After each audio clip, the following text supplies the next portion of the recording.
So, good morning. Another day at the Matthijs Forum. I'm joined by Travis Witteveen, CEO at Avira, and recently a new member of the family is Bulgard. Travis, welcome. Thank you very much. Good morning to you too, Matthijs. Excellent. You've been at Avira for a long time. You must have seen a lot of changes and a lot of things evolve. Looking back at 2020, probably even more changes than all the years before. Any observations, any learnings from 2020 that you're taking into this year, into 2021? Thank God we're an online consumer company. We got lucky, right? So while physically as a company, everything changed, our business and our market actually increased in importance for the world. So we've been out of the office since March last year. And right now the plan is sometime in the summer to return to the office. But for our customers, we are perfectly available, right? We're online, we're digital, we're protecting exactly the things that they need to do now, which is basically manage their entire world digitally and electronically, whether it's education, working, or shopping. And that's exactly when they need us. So for us, actually, while it's tragic for the world, it's actually been a positive business impact on our world. Yeah, excellent.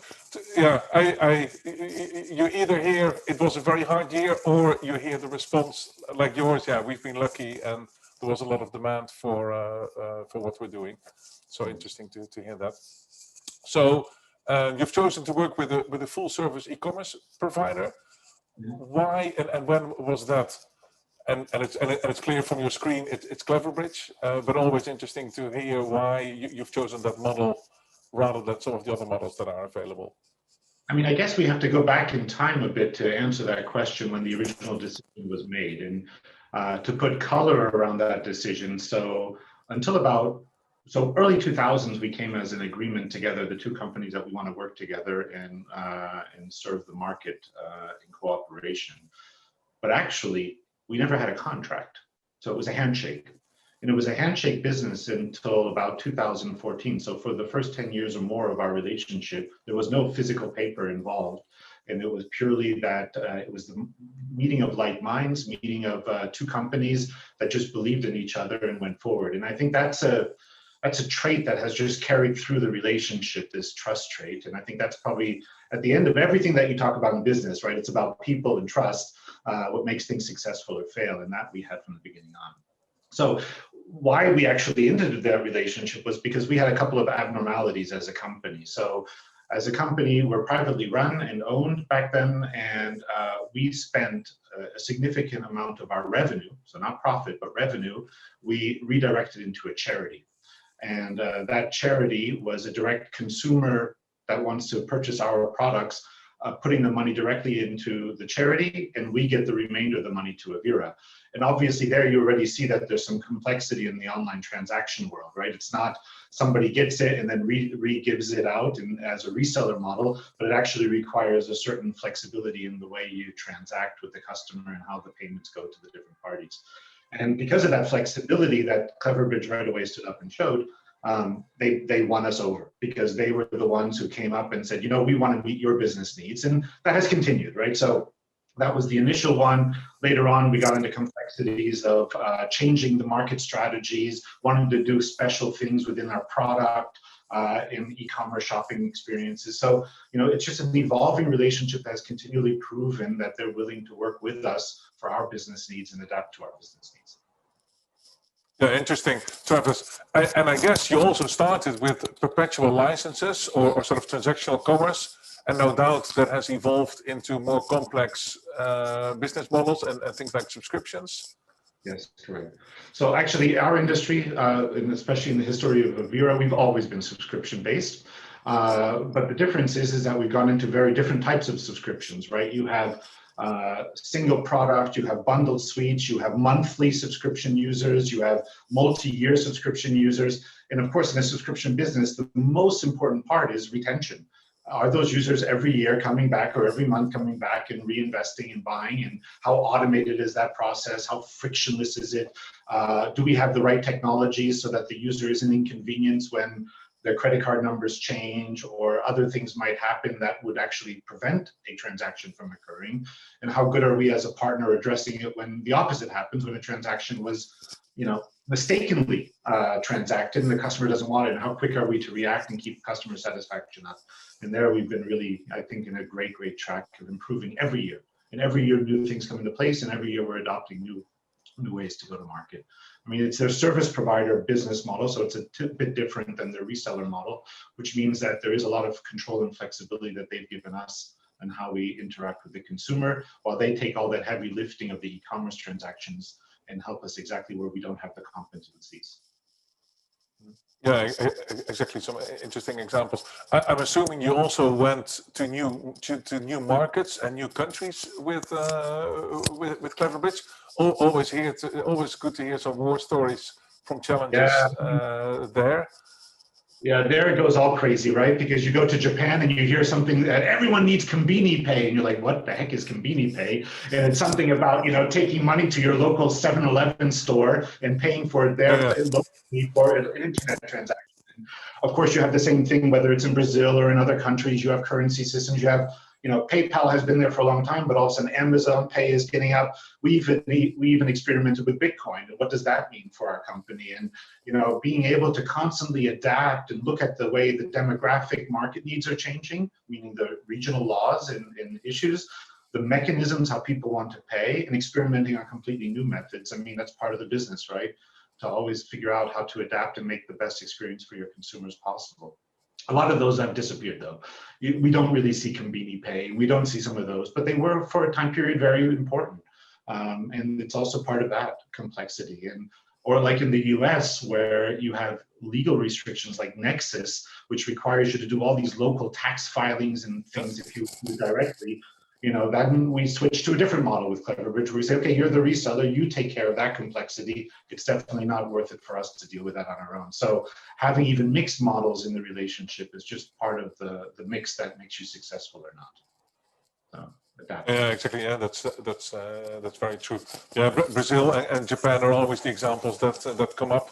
Actually, Mexico has a payment method very similar to the boleto in Brazil, making it for a subscription environment tricky, but also the idea that you go to a shop to pay in an e-commerce environment or in a commerce environment. Yeah. So you mentioned the service provider model. Why do you appreciate that in contrast to the reseller model? I mean, our business is more than 80% online direct to consumer, which means we are very focused on, and actually I should add on, we're also a freemium business, meaning most of the users get introduced to our product in a free experience. They're able to download the value, install it on their device, mobile phone, PC, Mac, whatever, and we convert them to a premium model. And so this checkout process and the way we transact with the users, we want to be very close to that user experience. And so we take a lot more ownership of that process and of those flows into our DNA.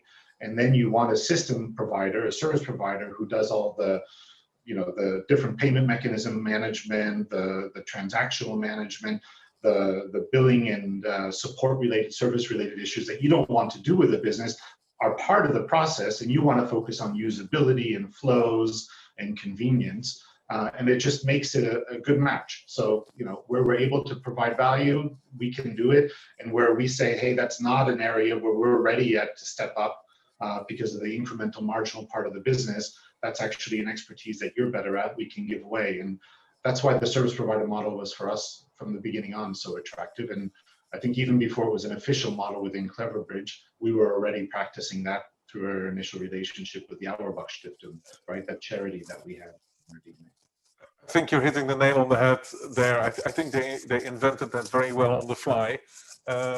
Actually, another example you hear from a lot of customers is it's top line versus bottom line difference, whereby, of course, in the reseller model, your top line is a little bit lower, and in the service provider model, you get the full 100% and pay afterwards, which is why some people choose that. Yeah, I mean, I still think it's always a full business calculation you need to make. I mean, of course, depending on your financial reportings and how you want to present yourself, it might play a little bit of a difference if you throw it as a COGS item or if you actually throw it as a top line revenue number instead. But in reality, you're still having to go through the whole question of saying, what can I afford and want to do on my own because I have an incremental positive impact on my business, versus what are the areas of the business where I prefer that someone else does it completely for me. And very often that has to do with volume scales, right? And usability scales that you see. And of course, certain things, the innovation requirements, I mean, do we want to be, e-commerce experts? Maybe not, right? That might be just way out of our scope of business. We'd rather worry about protecting people and what that means. Yeah, exactly. I think it's a matter of focusing on core competencies, and you've already hit on some of the dimensions that are complexity, or that add complexity to that mix. Payment methods, taxation, compliance. Things like the nexus in the US is very, very complex. If I remember correctly, there's over 1,500 nexuses in the US, and I think the way they are measured is also different per state. Yeah, yes. So it's a rather complex. And if I understand you correctly, you work with the hybrid model, and sort of the market importance or market size is the measurement where you'll go service provider, so do it yourself, or reseller model. I would say both financial weighting, but also complexity. So North America, it's a good market for us, but the complexity of dealing with topics like Nexus is just something we don't even want to hassle with and start with. We see the opportunity cost of dealing with that topic is just way too high. We'd much prefer working on other topics which are closer and related to our business. So it's both cost and complexity, I would say, of the business. Okay. And maybe a bit of a controversial question, but have you ever looked around beyond cleverbridge or considered alternative solutions? Every year. So not because we're dissatisfied, but because we think that's just part of the business. You have to reevaluate your suppliers. You have to look at what's changing in the world. Is something coming up that might be more effective? Does somebody have a unique attribute that we could benefit disproportionately from? So yes, every year we go through that process, and we've been doing that since I've been CEO, since the last 10 years. So. Yeah, that's very impressive. So you already described that the relationship started with a handshake. Anything else that you would describe the relationship with? I mean, on the daily interactions, of course, it's not me, right? It's actually the teams that are responsible for the whole e-commerce and product transaction flows. And there, it's just a super open conversation that constantly is going on a regular basis.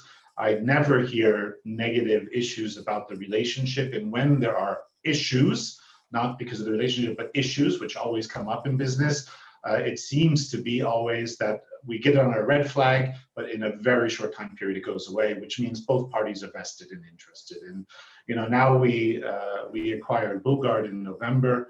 And they're also a cleverbridge partner, and looking at it from a completely different perspective, which was their perspective, the story doesn't change. So it's not just that we're the legacy partner and we've been around for a while and we're a big partner, but actually even Bulgard, that's considerably smaller than us, had exactly the same positive experiences and was doing business for the same reasons that we were, which was good to see, that service quality is really spread across the board.